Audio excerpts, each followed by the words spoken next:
Hi అండి. Welcome to my channel. పిండి నానబెట్టి, కడిగి, రుబ్బి ఈ పనంతా లేకుండా అప్పటికప్పుడు సింపుల్ అండ్ టేస్టీగా వడలు ఎలా ప్రిపేర్ చేసుకోవాలో చూపిస్తానండి. అస్సలు టైం పట్టదు. చాలా ఈజీగా ప్రిపేర్ చేసేసుకోవచ్చు. టేస్ట్ కూడా చాలా అంటే చాలా బావుంటాయి. ఇన్‌స్టెంట్‌గా వడలు ఎలా ప్రిపేర్ చేసుకోవాలో చూపిస్తాను.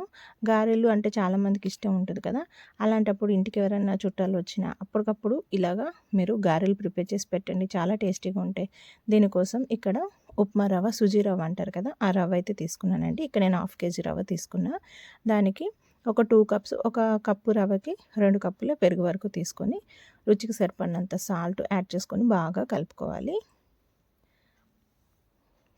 పావు స్పూను చిటికెడంత సోడా ఉప్పు అయితే యాడ్ చేసుకుంటున్నాను.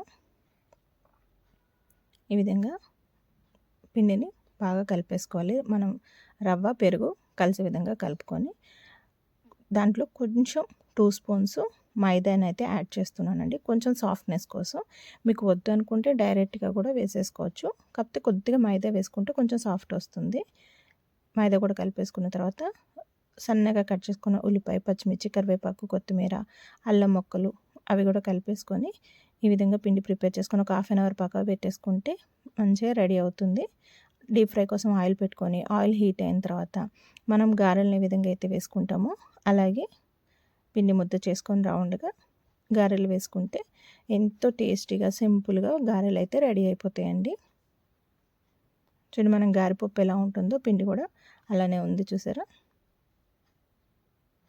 ఎక్కువ పిండి నానబెట్టాలి, కడగాలి, రుబ్బాలి, ఇంత టైం ప్రాసెస్ లేకుండా ఇంటికి ఎవరైనా గెస్ట్లు వచ్చినప్పుడు అప్పటికప్పుడు ఈజీగా ప్రిపేర్ చేసి పెట్టేయచ్చండి. అసలు అంత తేలిగ్గా అయితే రెడీ అయిపోతుంది. మీరు గారెలు వేసుకునేటప్పుడు చేతికి ఇట్లా మజ్జిగ వాటర్ తడి చేసుకొని చిన్న రౌండ్ సర్కిల్ బాల్లా చేసుకొని వడలు వేసుకుంటే చాలా ఈజీగా వచ్చేస్తాయి.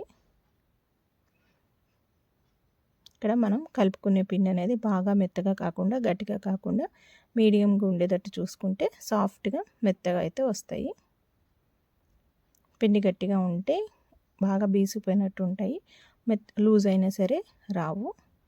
అందుకని పిండి తడుపుకునేటప్పుడు చక్కగా మనకి ముద్దలాగా గారెపిండి ముద్ద ఎలా వస్తుందో అలా ఉంటే సరిపోతుంది. మంచి గోల్డెన్ బ్రౌన్ కలర్ వచ్చే వరకు ఫ్రై చేసుకొని తీసేసుకుంటే చికెన్తో కానీ, చట్నీతో కానీ దేనితో అన్నా సర్వ్ చేసుకోవచ్చు. ఇంతే అండి, చాలా సింపుల్గా ఈజీగా మీరు కూడా ప్రిపేర్ చేసేసుకోండి. అప్పటికప్పుడు బ్రేక్ఫాస్ట్ రెడీ అయిపోతుంది. ఇంటికి గెస్ట్లకు కూడా హ్యాపీగా మీరు సర్వ్ చేసేయచ్చు. మీరు తప్పకుండా ట్రై చేసి నా రెసిపీ ఎలా ఉందో కామెంట్ అయితే చేయండి. Please like, share, subscribe my channel. Thanks for watching.